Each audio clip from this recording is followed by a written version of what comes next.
couple things, a few things need to actually be rerouted, and they're slightly different depending on if you have FRS or BRZ, but they're still similar enough to where you'll figure it out. So the factory horn bolts up right underneath the actual bumper right here. You unbolt that, feed the wiring through it, and there's usually a lot of plastics and fender liner and everything, but that's all taken out on this one because of the splitter and the wide body. But you reroute it and mount the horn right here, and you just unplug these the sensors that are clipped onto the condenser here.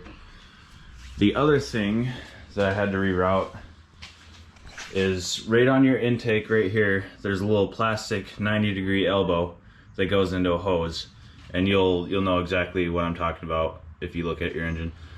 You take that hose, you route it behind here underneath this fuel line, and then bring it out right here, right next to the oil filler. And as far as I've gotten right now, those are the only two things that I've had to reroute. And then I'm gonna keep going, and then if there's anything different than just straight unbolting something and taking it out of the engine bay, then I will document that for you guys. Okay, so when you remove this little sound amplifier from the intake box, you remove the entire thing, and basically this can just be thrown away. And there's a hole here where it directed some of the sound from the intake into the cabin. And that hole is going to be right here. You just pull the carpet down a little bit, and there's going to be a little rubber grommet here. You take this plastic cap that comes with the kit and you just push it in, and it's not going to like feel like it's tight or anything. Just push it until it pops into that rubber grommet, and then it's solid, and then you don't have to worry about water or anything getting in there. Put everything back, and then that's done. Now on to the next thing. Next thing in the instructions, once you remove the plastic covers off the alternator and the AC, then you take your MAP sensor, which is normally going to be right here, and you route it down underneath this coolant pipe going to your throttle body, and up and behind the alternator. And then your extension for that will then plug into it, and then you'll route it to the piping, and the new MAP sensor will be installed right around here. Now you'll go ahead and remove this pulley. It's a 14mm socket. And this is after, obviously, you remove the Serpentine Belt from, in order to do that. This is also 14mm. This is the tensioner. You just push it down, take the belt off, and then just use that same one on here to remove this pulley.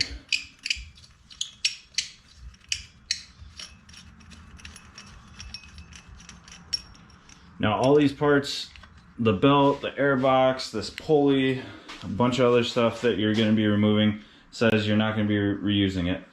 I would definitely recommend keeping it in a safe place, everything together, like with this. If you're not reusing this bolt, tape it up. That way it stays together, you don't get any nuts and bolts mixed up. Just in case if you ever need to return it back to stock, then you're not searching the web trying to find random bits and pieces and don't know what they're called or the part numbers or anything else like that. Just in case, just to be safe. Once you got that off, then you'll move over to this plastic pulley right underneath the alternator.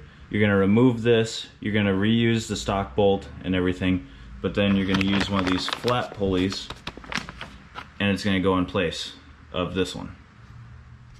After you get this new pulley on, next thing you'll do is you'll remove this bolt from the alternator, this bolt, and the belt from the AC. This one I already removed. It's a 14mm. This is a 12mm, and this is a 12mm. And then those bolts you can either get rid of, or like I said, label them, save them just in case. And then these are what's going to take place of them. Now that those are removed, you'll take this one. They all look a little bit different. You'll take this one. This is going to go into where the one from the alternator came out. Use some of the supplied Loctite, put it on the threads, just a small little bit will do. And then when you thread this in, it says in the instructions that on the back side, you want 2 threads to show. So I'm going to go ahead and do that, and then we'll move on to the next one. Alright, so now you should have all 3 of these installed. This one, you want 2 threads in the back showing, and you can see the threaded part goes all the way through, and you can see it stick out the back. You want 2 threads showing, and then lock it down with this. Then this one, you just put some Loctite on it, screw it in until you can't go any further. And then this one, it's the same way as the one underneath the alternator. You have the thread showing, 2 threads in the back, and then just leave it in place there. This is what the actual supercharger bracket will be mounting to. And the next thing you're going to do is take your other pulley that's included with the kit, and this is going to be installed right here. You just take this end piece off and this nut, put it on there, tighten it back down. It gives you all the foot-pounds that you have to torque everything to in the instructions, so I'm not going to go over that, but that'll be right in there. Once you got that taken care of, then it's time to move on to the Serpentine Belt. Comes with it. It routes in the exact same fashion as the factory one, and it's double ribbed on each side. So you put that on, make sure all the ribs are actually lined up with the pulleys now, and then also when you put the supercharger on and mount it to that pulley, make sure that these are all lined up. Otherwise you could shred a belt. It may seem like it's fine for a little bit, and then you're putting more wear and tear on it. Just one of those simple things that if you overlook could be really bad. So double check that, triple check it. Same thing with everything else that you're doing, just to make sure that you're doing this properly. Because if anything fails, you can't blame anybody but yourself, because you didn't pay somebody else to do it. And I take no responsibility for anything that happens if you're installing it yourself and you're following along with this. So don't sue me. Okay, now you'll be installing the Banjo bolts into the supercharger. So you have these bolts and then these little copper crush washers in with the supercharger, but then in the oiling kit you'll have a bunch of other fittings. So you do a bolt crush washer, the little Banjo or whatever you want to call it, and then another crush washer, and then you'll thread this into the supercharger. And you want these to be facing down, straight down, just like that. Now that the Banjo bolts are in, you're going to take your supercharger, put it on its end like that, find the mounting bracket, and it says where it's counterboard like that, you want that facing out towards you. So don't put it on like this with the serial number and everything. You want that to be facing away from you. So, and then this will just go on like that. Now this next step is probably going to be the most satisfying one, and that's when you actually mount the supercharger into the engine. So basically you have 3 holes here, and you have 3 studs here. So you remove those nuts, this slides onto it, apply some Loctite to the ends of the threads, and tighten those nuts down on it, and then your car now has a supercharger on it. Now look at that. Supercharger's in. One thing I recommend doing is when you're getting this bracket lined up onto those 3, while you're doing that, and it helps to have somebody to help you, but when you're getting those slid over, put the serpentine belt around the supercharger pulley itself first. If you put the supercharger all the way on, bolt it down, tighten everything, and then try to get the belt in there, you can see that gets in the way. Ask me how I know. Now that the supercharger is on, you're going to take your covers for the alternator and the AC, and you're going to actually have to trim these out if you're going to reuse them. You don't have to, but it looks better if you do. So as you can see, with that hole lined up, this hits the belt right there. So you need to trim out right here to get it to fit. Now, it comes with this template, but when you put it on here, it's not the same size, it's not the same shape or anything else like that, so it doesn't really make a lot of sense. But I think it's not really a template, it's just showing you where you need to trim it out. So the best way to do it is just mock it up on the vehicle, figure out where you need to cut, trim out a little bit, and then if you need to, trim out a little bit more. You don't have to go too ham with it, but I mean, it's not really a functional piece other than it'll help keep the belt from spraying anything up on top of the hood if it gets wet or muddy or whatever, which it shouldn't, but if it does, that's what this will help with. And if you have the vehicle running and you're working on it and everything, it kind of helps protect you from getting anything onto the belt or touching the belt or anything else like that. So I don't have any cutoff wheels for my Dremel right now, but I do have an angle grinder with a cutoff wheel, so I'm just going to use that. Be very careful. Okay, so next up is the intercooler. You'll notice on the sides that this inlet or outlet pipe is a little bit lower, so that's the orientation of the intercooler. This top, bottom, this is lower. If you have it the other way, this is higher, and then you have it basically upside down.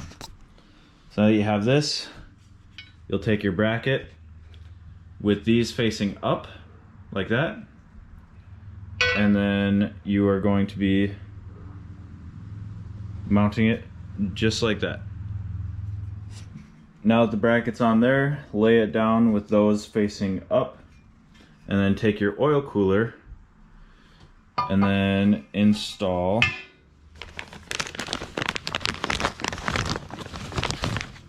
these onto it facing out like that. Now for those, it also will come with a little thing of lube for them, and you'll want to put that on the threads before putting it into the oil cooler. Now you're going to mount the oil cooler to the bracket that's attached to the intercooler. It has these little rubber pads. This one will go right there, and then you're going to take one of these, peel off the backing paper, stick it either onto the bottom of that or the top of the oil cooler itself, and that just acts as a bushing in between there. It doesn't matter which way you put it on first, just as long as it's in between. Okay, now find this little guy, apply some Loctite to the shorter end of it, and then this is going underneath the bumper. On the passenger side, there is a hole right here. You thread into that. There's another one right here, but you want to go to the one that's farthest to the passenger side. And then you thread that in until it stops. And now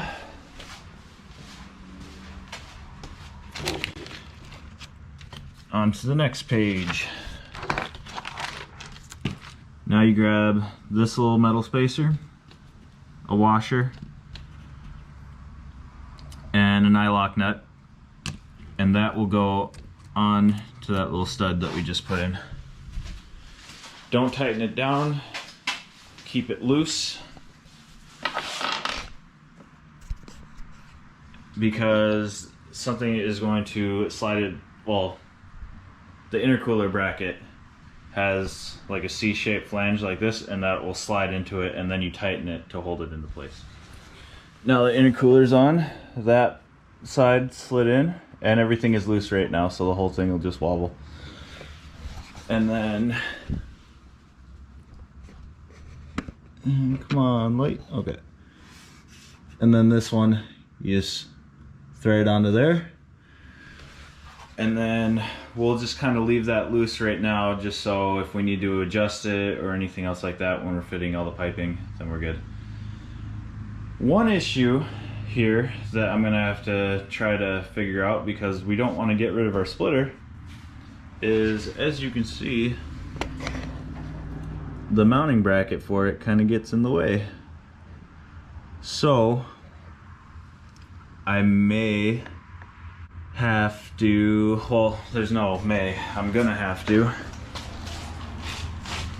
notch this bracket out from here and down and over, so then it's only gonna really be held on by these two instead of four.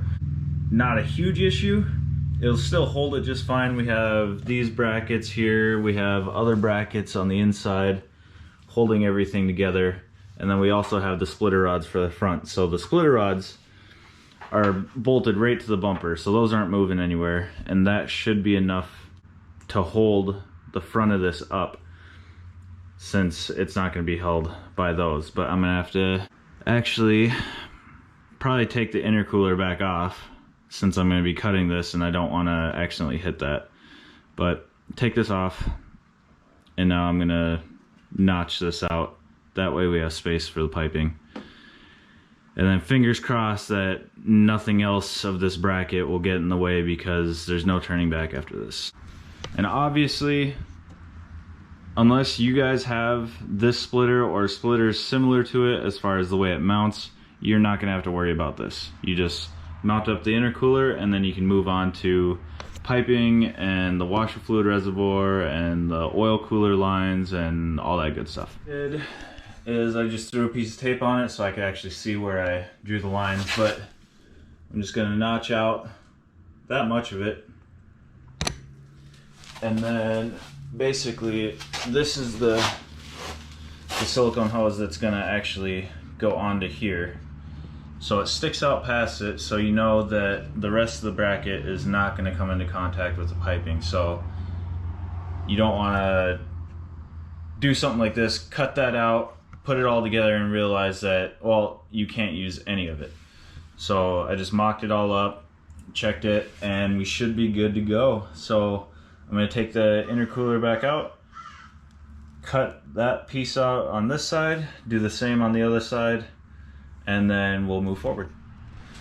Okay, so notch out the brackets. Now there should be plenty of space for the intercooler piping to go through, and splitter still held on, and it's still nice and sturdy. Next thing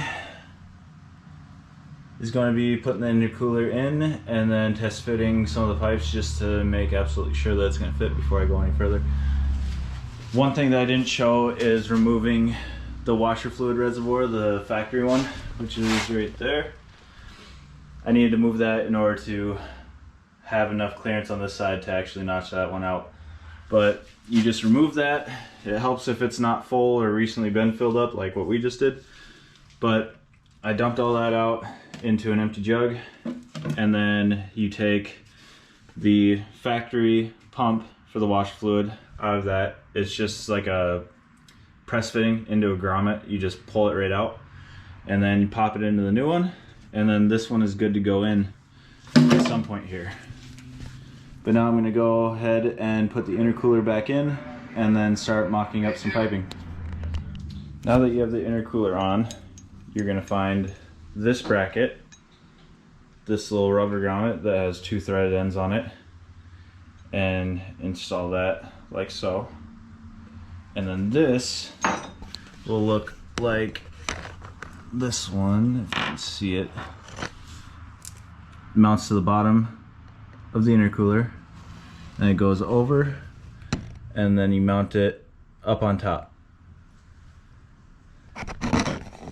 and then there's 2 nuts on top and bottom, and then you'll tighten those both up at the same time. They're nylon thread locks, and do that on both sides, and then you can pretty much tighten down the mounts for the intercooler. I would still leave it a little loose just so there's some wiggle room, just in case you need to move it around, but it should be good to go. Yeah, Carissa home now. She's going to be installing the reservoir for the Rotrex fluid while I get everything plumbed up with all the piping. On the oil reservoir, there's gonna be 2 more Banjo bolts that you'll install into this. You want to install the top and bottom one, tighten down the bottom one, but mock it up in the car first just to see where it's pointing out, and then you'll install the hose and the clamp for it. The little thing that you need to do is you unbolt these 2. These are not the stock ones, these are what came in the kit, but you unbolt these, you take this flange and you put it underneath the bracket. But it's easiest if you unbolt these, get it off there, unbolt this, and then take it from up top and put it underneath it. And now these are threaded, but it'll have a nylock nut on the bottom to hold it in place, since the threads are in this bracket and not in here anymore. So you just do that, and what that does is it basically just pushes this down far enough so the piping can come through, I'm assuming somewhere around here. Alright, so we got quite a bit done last time I checked in. I don't know why these LED lights put that like black spot across. I don't know. But the oil reservoir is attached. The lines are ran from that. So the bottom line coming out of the bottom of the oil reservoir comes through, goes through the filter, and then that you just route down along here, up and over, and to this side of the supercharger. This line comes out of the supercharger, you route it along this way, following the intercooler piping, down, and then into the oil cooler. This line comes up, back around, and to the top. So cooler oil coming through from the oil cooler is going back to the reservoir, through the filter, into the supercharger, then back out hot, and then cold, so on and so forth. The intercooler piping itself is kind of just like start with one piece and then work your way around, start at both ends, meet in the middle, however you want to do it. They're not labeled as far as what pipes do what, but they're all pretty different and they're only going to fit well one way. So you have this crazy bend one, and then the one that will attach to the factory MAF sensor, then an elbow, and then this one that has the rubber padding on it is for the passenger side that goes into the intercooler, and that rubber pad is so it doesn't rub up against the bumper. Into the intercooler. Then you have this one, another elbow, and then the one with the Jackson Racing sticker on it goes into the supercharger. And the only thing coming from here out is this. And then this is where the diverter valve will go into, and then it also has a connection there, and I haven't gotten that far yet, so I need to figure out what I need to do now, and then we'll update you here in a sec.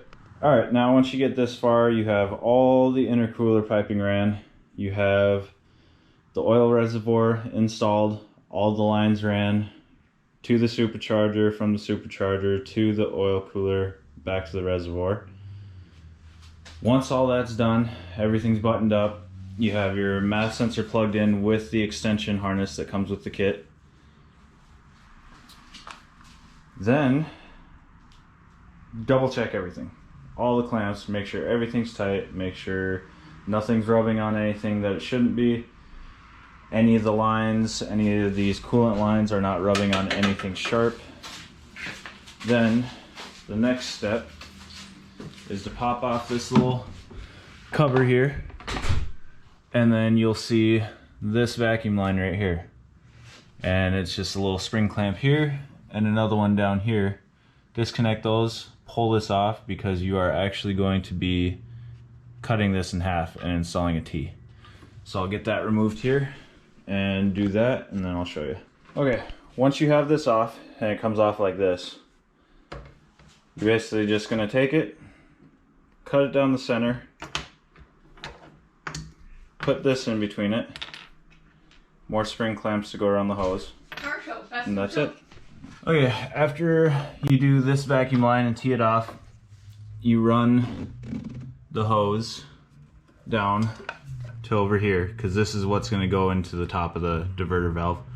And then, so that was this one. Now you move over to this one and you cut that one, and you put the little high performance, or whatever they want to call it, PCV valve in there. Black side of it goes towards the intake, gray side of it goes down. And the way you check it is you blow into each end. Whichever end you blow into that has resistance, that's the side that points towards the intake. Okay, so what I ended up doing is this last rubber pipe or hose, I ended up cutting an end off of it. So I don't know if there's supposed to be a separate piece that comes with it and I just didn't get it, or if I'm supposed to do that anyways. But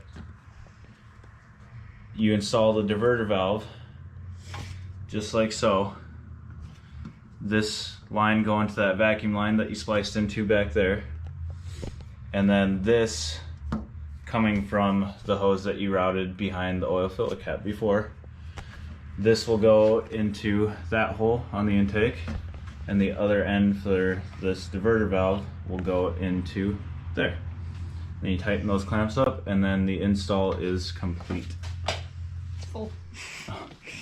I was pouring super slow, and then we just filled up the reservoir, loosened up the fitting on the supercharger, the in one, which is that one.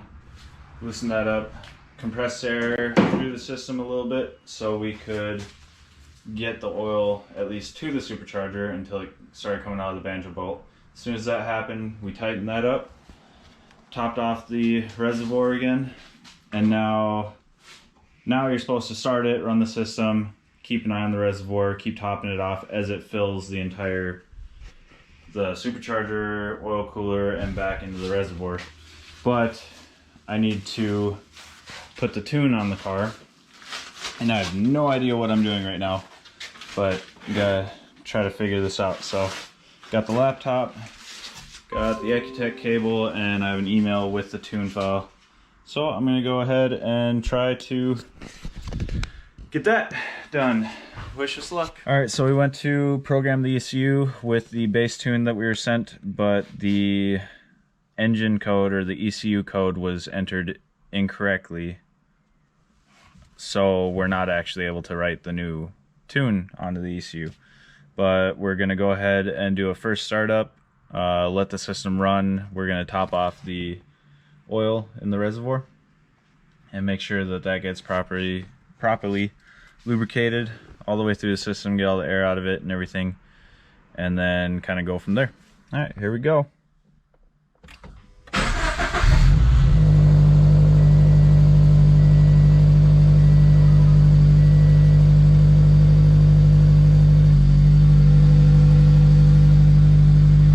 I'll start it, that's good.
get on it. So we can still drive it and go We'll do that? still go, just be Just be super easy. gentle with it. Well guys, we're gonna take it to our local meet, which is just right down the road. Not gonna drive it hard or anything until we get the actual tune for it. But we're gonna go show it off a little bit.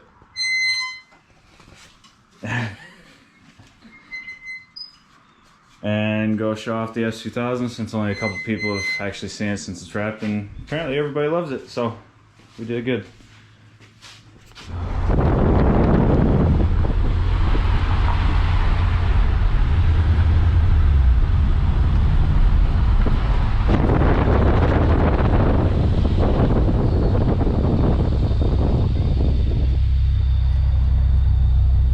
Rev it once.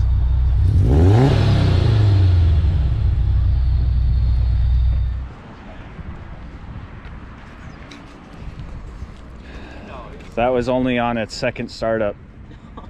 Yeah. Don't look at me like that.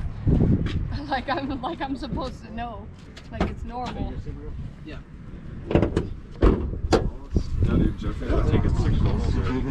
Oh shit. Oh, that's why you need a tune. Yeah. You need an honor boosted. You said that was gonna be a while. Nice. That's sick. You guys got that all in this weekend, huh? Today. Today. Then do a few Don't look polls. at my headlights, okay? They're being- Yeah. Speaking of which, you need to plug this in.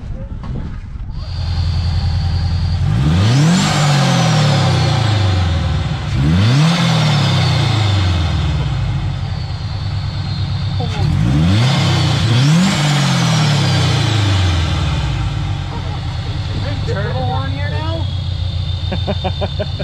When did this happen? Just today. I heard it, I was like, wait a second. No, I literally, when she went to work, I started installing it. Nice. And then she got off work, helped me finish it up, and I was wondering what you were doing. I saw the bumper sitting on. yeah. It's a cute little thing. No, it's tiny, but it makes a lot of noise. Oh yeah, that's all that matters. Really. Yeah.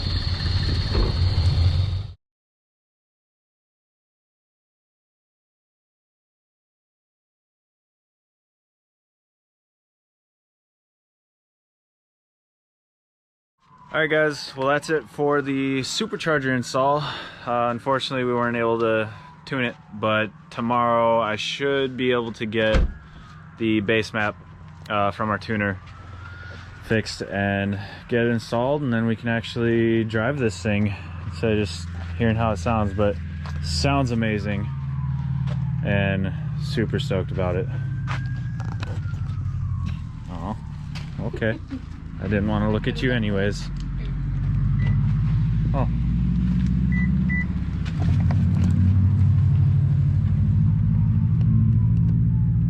It's too bright. All right.